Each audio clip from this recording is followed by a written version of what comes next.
Welcome back to clean news Rajasthan की 10 फटाफट बड़ी खबरों में आपका स्वागत है। इससे पहले आप न्यूज को कहां से देख रहे हैं हमें कमेंट्स में बताना बिल्कुल न भूलें। साथ ही वीडियो को लाइक और चैनल को सब्सक्राइब भी करें।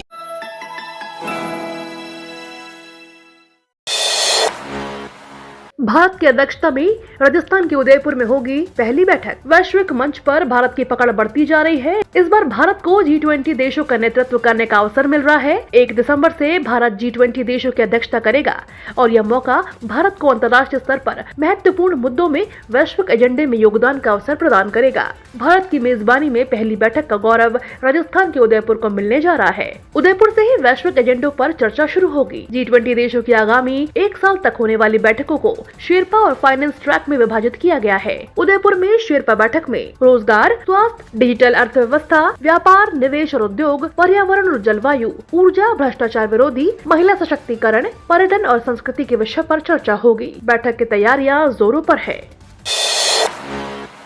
मुख्यमंत्री ने अगला बजट पेश करने के दिए संकेत। हिमाचल में पायलट ने की गहलोत की तारीफ। राजस्थान में कांग्रेस के सियासी घमासान के बीच शिमला में पार्टी के राष्ट्रीय अध्यक्ष मल्लिकार्जुन खड़गे ने मुलाकात के बाद जयपुर लौटे अशोक गहलोत के एक ट्वीट ने राजस्थान के कई सियासी सवालों के जवाब दे दिए हैं।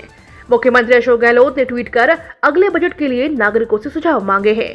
यानी एक तरीके से तस्वीर साफ है कि राजस्थान में कांग्रेस सरकार का अगला बजट मुख्यमंत्री अशोक गहलोत ही पेश करने जा रहे हैं। इससे भी बड़ी बात यह है कि अशोक गहलोत के पिछले बजट की ओल्ड पेंशन स्कीम की गूंज हिमाचल के चुनाव में दिखाई दे रही है। राजस्थान कांग्रेस के नेता सचिन पायलट गहलोत सरकार की इस स्कीम की तारीफ करते हुए चुनाव में नजर आ रहे हैं। ओबीसी आरक्षण पर राजस्थान में सियासी घमासान। कांग्रेस एमएलए हरीश चौधरी बोले, सीएम आखिर चाहते क्या हैं? राजस्थान में ओबीसी आरक्षण विसंगति का मामला थमता नजर नहीं आ रहा है। पूर्व मंत्री हरीश चौधरी ने गहलोत सरकार के खिलाफ मोर्चा खोल दिया है। हरीश चौधरी ने इस मामले में ट्वीट कर लिखा, जो लड़ाई लड़नी पड़ेगी लड़ूंगा।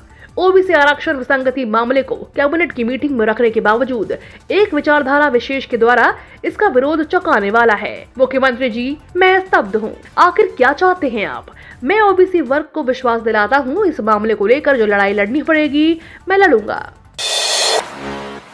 बाड़मेर कलेक्टर को किसानों की बड़ी चेतावनी। समस्या का नहीं हुआ समाधान तो होगा आंदोलन।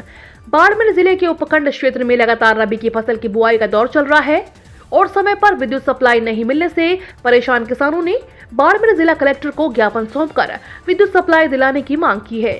किसानों का कहना है कि सरकार लगातार 6 घंटे किसानों को बिजली देने का दावा कर रही है, लेकिन बिजली 3 घंटे ही मिल रही है और इसमें भी 5 से 7 बार ट्रिपिंग हो रही है।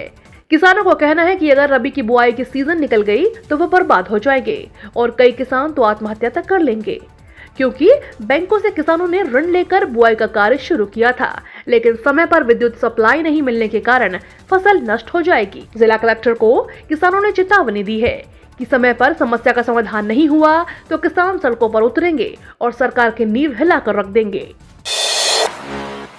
राजस्थान राजस्व मंत्रालय कर्मचारियों ने उठाई आवाज। 15 सूत्री मांगों को लेकर सीएम के नाम एसडीएम को दिया ज्ञापन। राजस्थान राजस्व मंत्रालय कर्मचारी संघ के प्रदेश स्तरीय आह्वान के तहत स्थानीय ब्लॉक के पदाधिकारियों ने अपनी विभिन्न मांगों को लेकर आवाज उठाई है। ब्लॉक अध्यक्ष अनुपम सिंह देवड़ा के नेतृत्व में पदाधिकारियों ने गुरुवार को सीएम के नाम उपखंड अधिकारी को अपना 15 सूत्री मांगों को लेकर ज्ञापन दिया। एसडीएम को दिए गए ज्ञापन में सचिवालय के समान कर्मचारियों को वेतन भत्ते देने होंगे, कैडर के अनुरूप कार्य विभाजन, कनिष्ठ कर्मचारियों का गृह अजमेर में स्थानांतरण करने, कार्य के अनुरूप समान पॉलिसी बनाने और तहसीलदार और नायब तहसीलदार के रिक्त पद पर प्रशासनिक अधिकारियों को नियुक्ति देने सहित अन्य मांगों को शीघ्र पूरा करने की मांग उठाई है। कांग्रेस के हाथ से फिसली शहरी सरकार की चाबी। सौम्या गुर्जर की बर्खास्तगी हुई रद्द।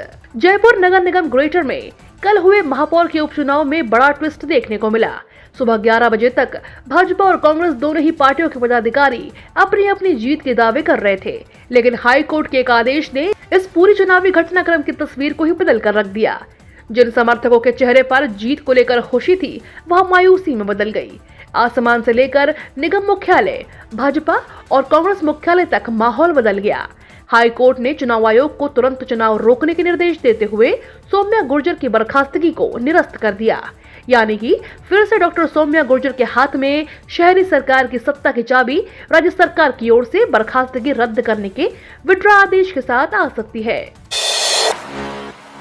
क्या राजस्थान सरकार को ठेकेदार इंदिरा रसोई के माध्यम से लगा रहे हैं चूना?